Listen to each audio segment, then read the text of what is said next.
got to give Philly a lot of credit. They got up into us, and it bothered us a little bit. We had 18 turnovers. The game was lost in the turnover game. We had 18 of them for 16 points compared to their 11 for 2 points. And not every time they were in us we turned it over, but I think just the cumulative impact of it or effect of it throughout the course of the game um, caused us to turn the ball over. So give them a lot of credit for doing that, and which helped them get a win. I thought we had some pretty good looks that normally go down for us that didn't go down for us tonight. But heck of a game by Philly. You look at the teams that are high turnover teams. They're usually teams that pass the ball a lot.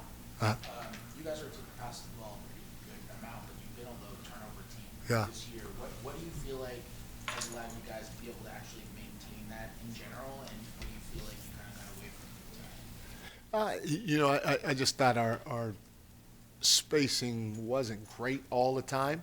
And, normally we have pretty good spacing. Normally we get to the play after the play, but we get into our actions a little quicker. We were a little slow getting into our actions, not just bringing the ball up the floor at times because they kept turning us, but also starting the dominoes. Like if we started with a pick and roll, we walked from point A to point B, and when you walk from point A to point B and it takes you 5 seconds, the defense is sitting there loading up, and then when you don't put any pressure on the paint, it's when we did set the screen, the times we rolled, we got great results. The times that we just kind of stood there or kind of half rolled and let them kind of get back in front, we struggled, and when we didn't get our cuts in our offense, we struggled. But like I said, more importantly, just getting to a second action with great spacing was a little tough tonight. Did just the ball pressure from Philly's guards? They like to pressure the ball. Yeah. And they push the pace. Obviously, they're with Maxey and DJ attacking the rim. But did their ball pressure impact you getting into that action? Yeah. Yeah, that's what I said to start. I thought they were really good with their ball pressure, and not only, again, with their ball pressure, but their physicality. We times when we tried to cut, they held us, but in a way that, it wasn't a foul, but it was just real physical, and they knocked us off our routes. And when we tried to go play pick and roll, we walked into it, and they knocked us off our routes, and so we never set any really good screens. And again, when that happens, you have to up your level of physicality on the offensive end while trying to increase your pace with great spacing in order to combat that, and it was a little tough for us to do tonight. Mike, how do you balance this being your third game in as many days and knowing that these guys are definitely just physically exhausted with also trying to uphold a standard and uphold certain defensive principles throughout the course of the season? Obviously, it's tough. These guys are human, but at the end of the day, we try to pride ourselves on being a no-excuse team, and we're going to go out and try to play, at the highest possible standard or highest possible level, and most times we'll probably have it, but tonight we didn't. And, chalk it up hopefully as a learning experience, and we get some rest and get ready to get the next one on Sunday.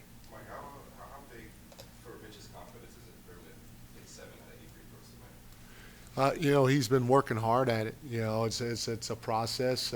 Peter Patton's done a great job with him. Mark Bryant's done a great job with him. But more importantly, Mitch has bought into what they're trying to work with him on when it comes to free throw shooting. And it's good to see. Anytime you can see positive results, that breeds confidence, not just in the individual, but also in the rest of the group. So it was good for him tonight to do that. As a head coach, quick follow-up, obviously other teams try to intentionally foul him to get him out of the game. Would this make other coaches, I guess, think twice about doing that? They didn't do it tonight, obviously. Maybe. I don't know. No, they that the first time that they intentionally fouled him, he went and knocked down, I think, 2 free throws, and then they stopped from there. So we'll see.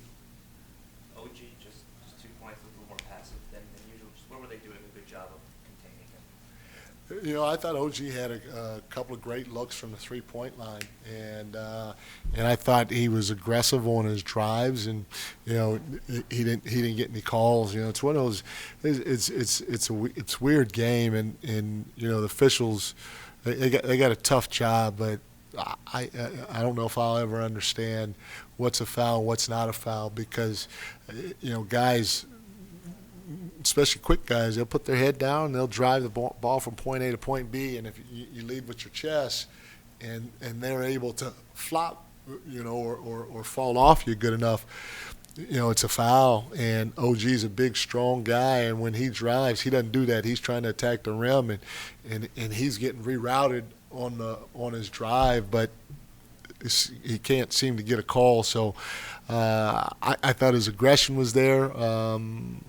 He just couldn't get to the free throw line. I thought he had a couple of good looks from the three-point line. And it just kind of got away from him. But, again, I'm not sure what he can do right now to get a call on his drives. Not necessarily always at the rim, but I'm talking on the drive, because he's getting hit just like everybody else is, but he's a little bit bigger than some of those other guards that are getting the calls.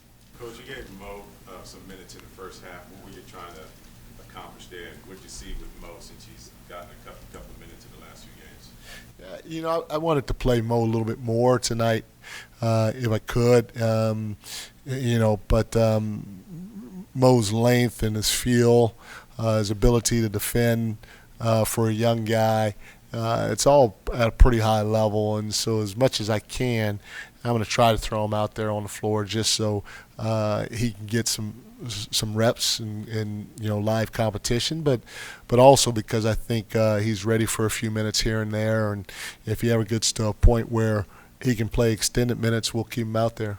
Last one. Mike, it's hard to say that any defender consistently gives Jaylen fits, but it feels like, at least over my years covering him, young athletic guys are typically who end up having the best time, like the Dyson Daniels or tonight a DJ Edgecombe.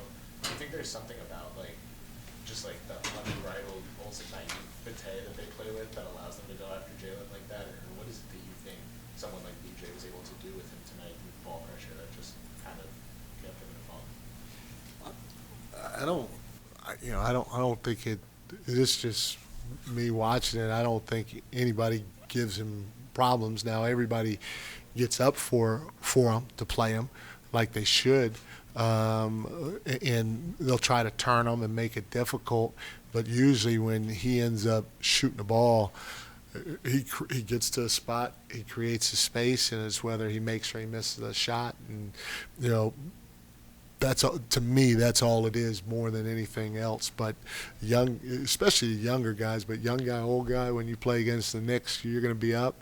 When you have to guard Jaylen Brunson, you're going to be up because you want to show everybody that you're in your mind, you're on the level, or you have the ability to be able to do it. So I don't quite see that, what you see.